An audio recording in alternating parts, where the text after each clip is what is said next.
입틀막 당한 대한소아청년과 의사회 이면택 회장이 연행됐습니다. 이에 국민들은 경악을 감추지 못하고 있는 상황인데요. 해당 내용 알아보기 전 구독과 좋아요 부탁드립니다. 정부 주재 의료개혁 민생토론회에서 이면택이 퇴거불응으로 입틀막 당한 사실 이미 모두가 알고 계실 겁니다. 강성희 의원 입틀막, 카이스트 대학생 입틀막으로 인해 국민들은 윤석열 정부의 입틀막에 익숙해져 결국 이면택 회장의 입틀막은 지금껏 입틀막에 비해 큰 이슈가 되지 못했습니다.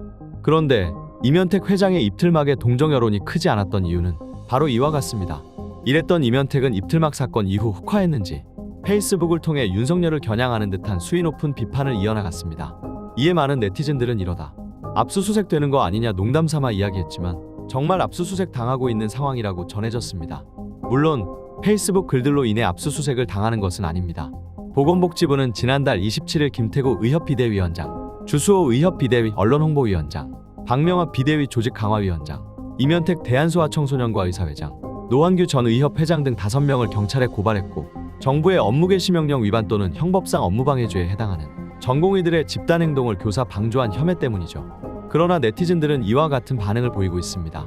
국민들의 이러한 반응은 윤석열 정권의 현 이미지가 어떠한지 알 수 있었습니다. 윤석열 정권의 별명이 독재 정권인 이유가 괜히 있는 게 아닌가 싶습니다. 국민들이 공포에 떠는 윤석열 정권, 이번 총선을 통해 꼭 심판해야 한다고 생각이 드는데요. 그러면서 윤석열 정권을 향한 또 다른 별명은 친일 정권입니다. 이번 윤석열의 3.1절 기념사가 정말 최악 그 자체라고 말할 수 있었는데요.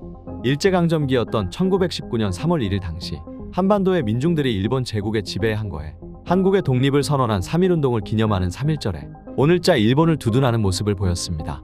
TPO는 패션에서만 있는 것이 아니라 말에서도 적용됩니다. 매우 부적절한 발언이었는데요.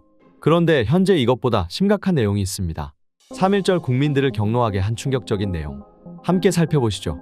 랜드 플래시 분야, 이건 흔히 쓰는 USB 메모리 있잖아요. 그거 네. 생각하면 됩니다. 세계 1위가 삼성전자예요. 그 분야에서 2위가 SK 하이닉스고 3위, 4위가 일본 키옥시아. 익숙하지 않죠. 도시바는 기억나십니까? 들어본 적 있죠? 네.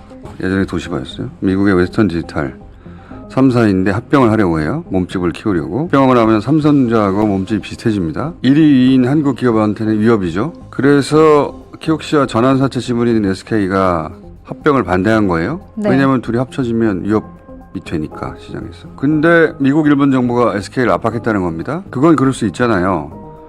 자기들 자국의 기업의 이익이 되라고 여기서 주1 미국 대사가 나섰다, 이런 내용도 있습니다. 그런데 아사히 신문이 미일 정부라고 하지 않고 한미일 정부라고 보도를 했어요. 한국 여기 껴있는 거예요. 미국, 일본 기업이 우리 기업을 위협하는데 우리 정부가 막아주는 게 정상 아닙니까? 오히려 미국, 일본의 편에 우리 정부가 섰다는 기사예요, 이게. 네. 이해 갑니까? 네, 아니요. 이해가 안 되죠. 아사히 신문 보도에 우리 정부가 아니라는 공식 보도 자료를 내지 않고 있어요.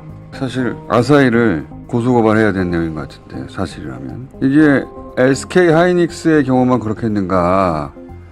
우리 이익과 일본 이익이 충돌할 때 우리 정부가 우리 이익을 제대로 지키고 있을까? 이런 생각하게 만들죠.